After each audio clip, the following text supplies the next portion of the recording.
Hello friends, welcome to CBLR exam preparations. Vectra Core Academy is a trusted name in the field of custom broker licensing exam preparations. We have an Android application for practicing the MCQ questions for better scoring in the online exam conducted by Nathan Customs. Myself, Sumit Kumar Srivastav, Customs broker and faculty for the CBLR exam. This is part 5, having further 25 questions. Earlier to this, we have released 4 parts, each having 25 questions.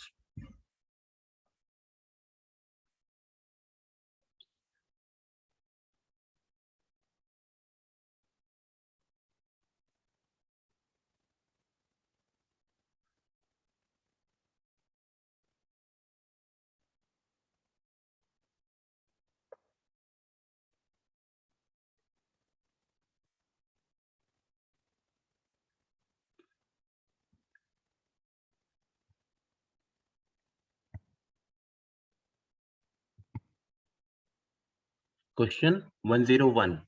From which date interest is payable by importer on amount payable consequent to final assessment? Now, out of the options that we see, we need to analyze that when the final assessment takes place for the provisionally assessed goods, then if duty is found to be paid, then interest is liable to be paid. Then from which date we need to pay this duty? As per section 17 of the Customs Act 1962, that date has to be from the first day of the month.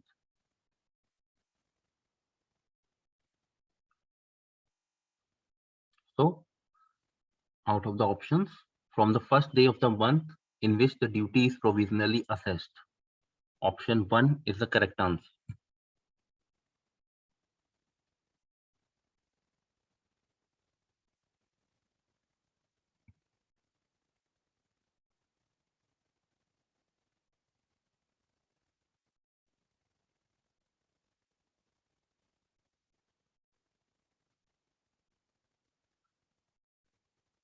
Question 102. The minor amendments to IGM are done by which one? Which of the officers? Minor amendments to the IGM are done without adjudication by superintendent oblique appraiser. So out of the options, option 4 is the correct answer.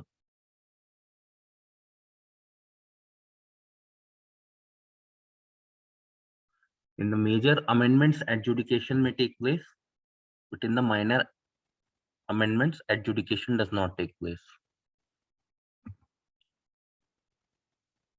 Question 103. For re-export under Section 74 of Customs Act 1962, the identity of the goods has to be established with respect to import documents to the satisfaction of which of the officers? As per the option that we see and analyze that as per Section 74 of the Customs Act 1962, it has to be up to the satisfaction of AC or DC. Identity must be established. So AC or DC means Assistant Commissioner or the Deputy Commissioner of the Customs. So as per the options, option 4 is the correct answer.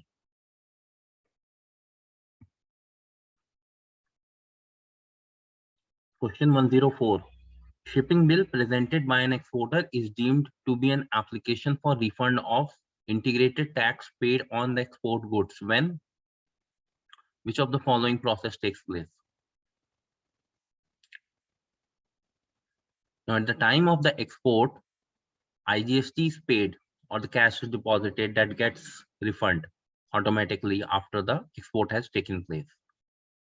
But it happens only when the EGM has been filed, Export Grant Manifest. That means the goods have been loaded on vessel and it goes for export, goes out of the territory of India. And once the GSTR 3B is filed, the refund comes in the account automatically. So as per the options, option 4 is the correct answer. EGM and valid return in form GSTR 3B is filed, then the refund of IGST is done.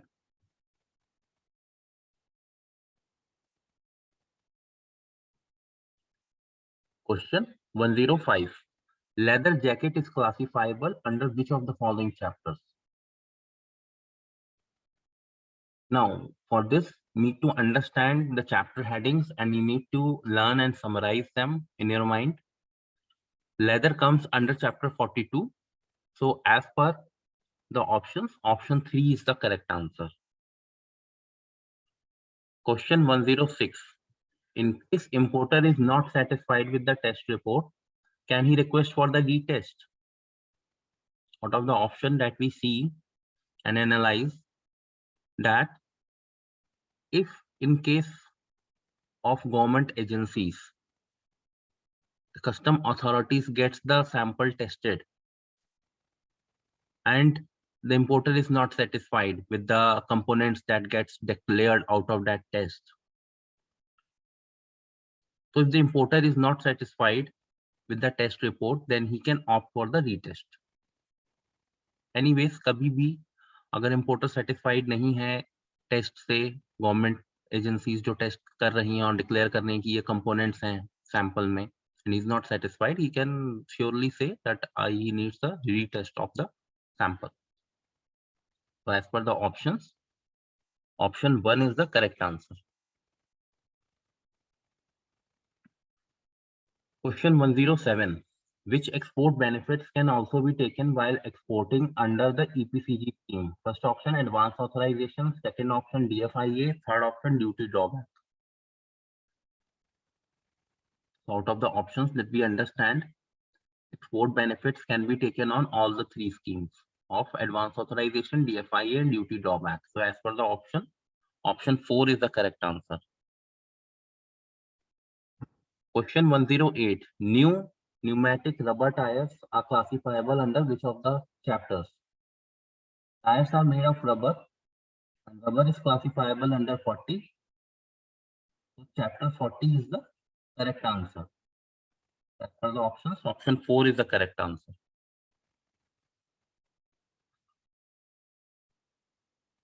Question 109. Which of the following export promotion scheme is formulated and administered by Ministry of Finance? Out of the options that we have, duty drawback is formulated and administered by Ministry of Finance, while the EPCG and DFIA are administered by Ministry of Commerce, and DPB is almost over now. So as per the question and the options available, option 2 is the correct answer, duty drawback. Question 110. Imported goods are warehoused and export bill of entry filed after 90 days, but before 1 year. Then which of the following can take place? Out of the options that we have, the goods can be cleared only on the payment of duty with applicable interest. Because the goods are being cleared after 90 days, so whatever interest is applicable is payable. For the options, option 4 is the correct answer. Question 111. Can an importer relinquish the title to the goods and abandon the same? So one of the options that we have, we understand, yes, importer can relinquish his title to the goods, but only in the scenario when an offense has not been conducted. So as per the options, option 2 is the correct answer. Yes, he can abandon the goods before the order for clearance has been given by the proper officer for home consumption or for warehousing, provided no offense has been committed. Question 112.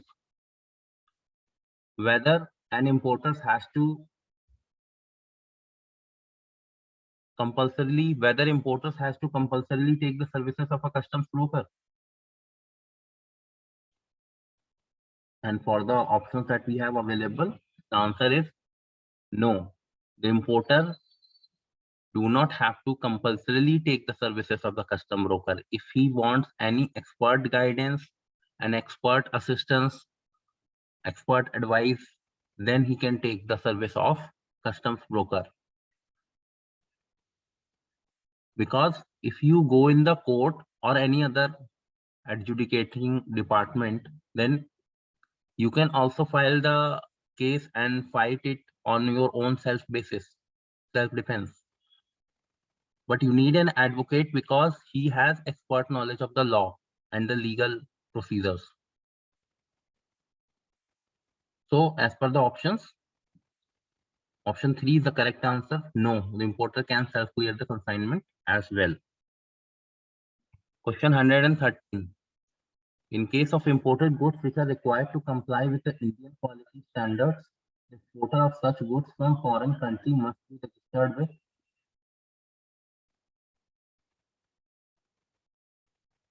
All of the options that we have, the only relevant answer is Bureau of Indian Standards.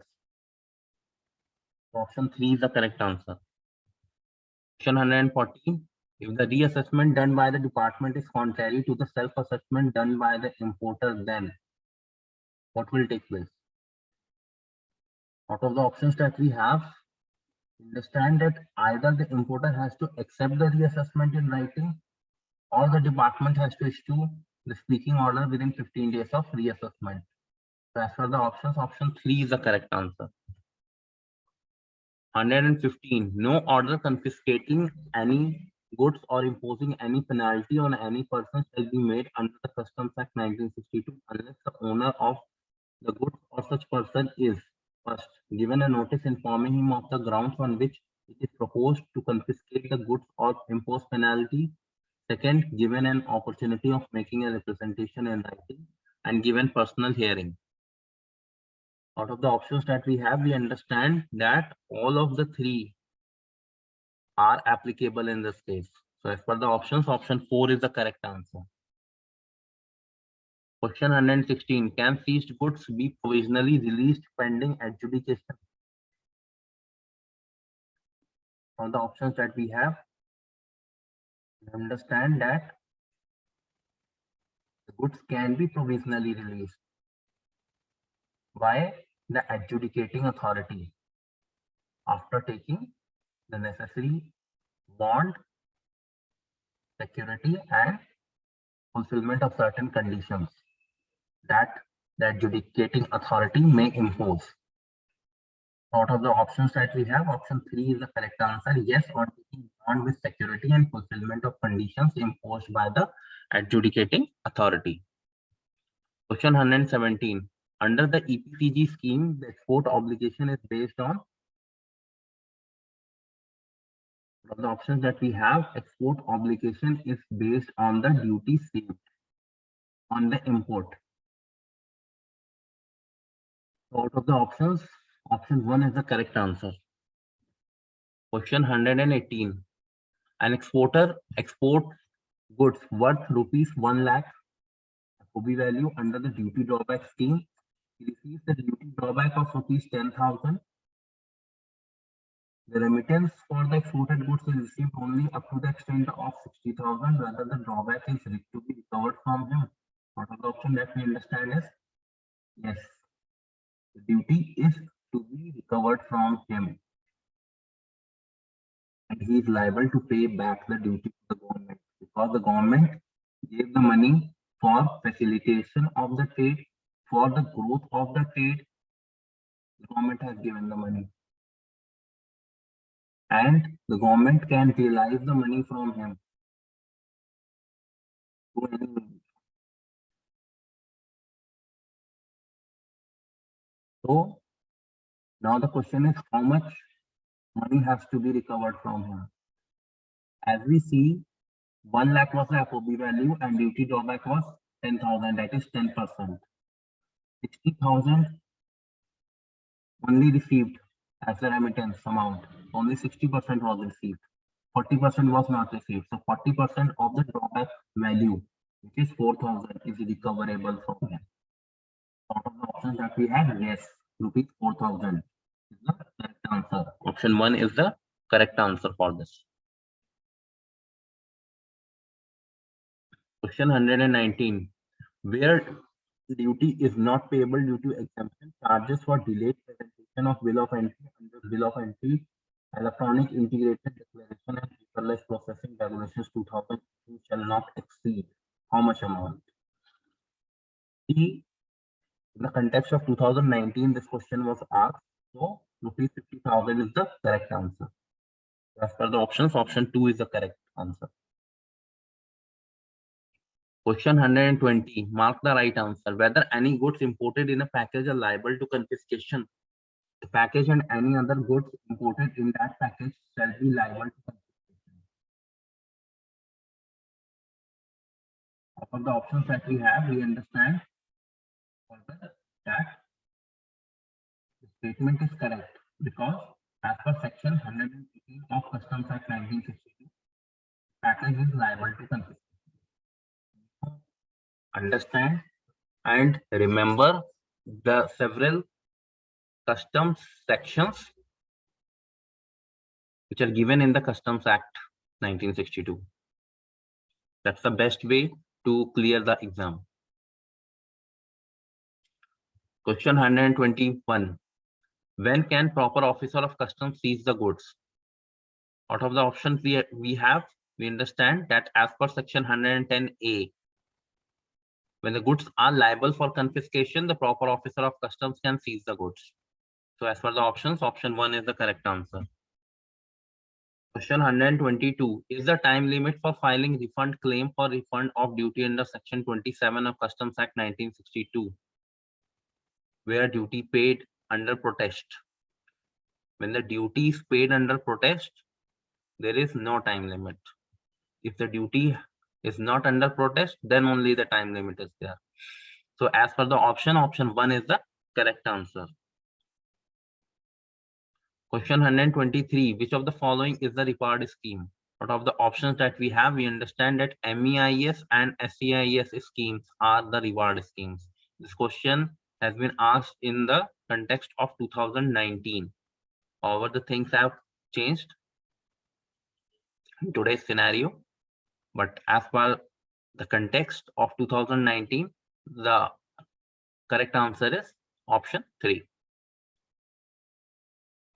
Question 124. What is the present rate of interest for delayed payment of refund by department under the Customs Act 1962? If the department delays the payment of duty refund, then the interest rate is 6%. And if it has been delayed by the importer, the correct rate is 15%. So as per the options, option 4 is the correct answer, 6%.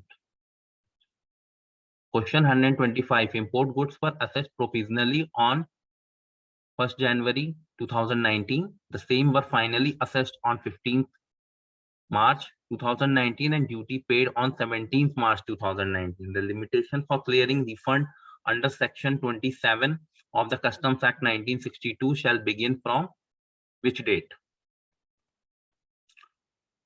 See, we need to understand very clearly about provisional assessment and final assessment. Thereafter, only the questions like refund can be solved. Now, the goods were finally assessed on 15th March, but the government is mainly concerned with the duty part. The duty was paid on 17th March.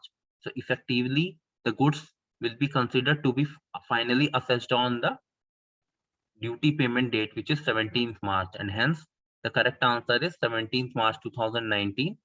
And as per the options, option 3 is the correct answer. So friends, taking you again up to the question 101, wherein we discussed when the interest is payable by the importer consequent to the final assessment. Friends, here you need to very clearly understand provisional assessment as per section 17 of the Customs Act and final assessment as per section 18 of the Customs Act. So once these two sections are clear to you, only then you will be able to solve the questions pertaining to the provisional assessment, final assessment, and their refunds.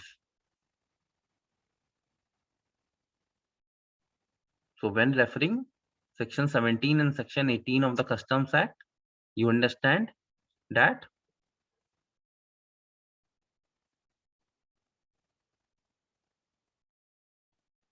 from the first day of the month in which the duty is provisionally assessed, the interest is payable by the importer on the amount. Thank you. In the further video, we'll be taking up further 25 questions. Thank you.